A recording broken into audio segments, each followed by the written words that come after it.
Good afternoon. So update ko lang po kayo rito sa nilagay nating compartment dito sa likod. Ito po yan para sa space dito. Okay.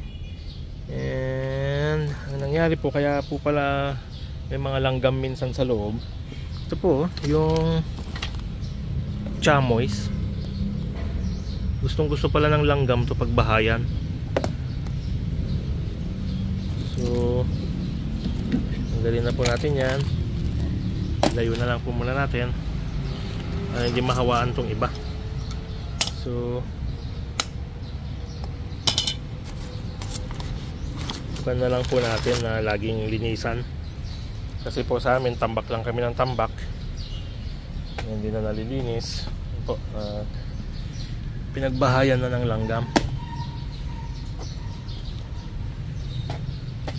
Kunin po natin yung ating magic walis.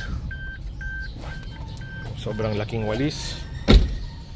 Para walisin po natin itong may mga palay pa.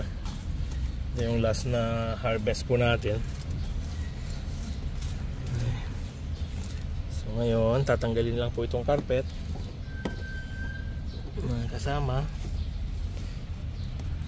And papagpag.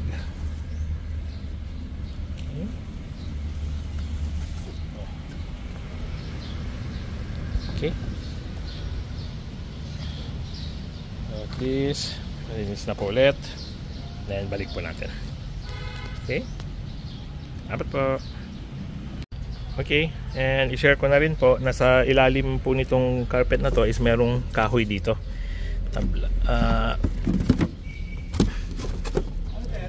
Kahoy, and then ito po yung kanyang mga tools pang jack sa tie wrench. Okay, salamat po.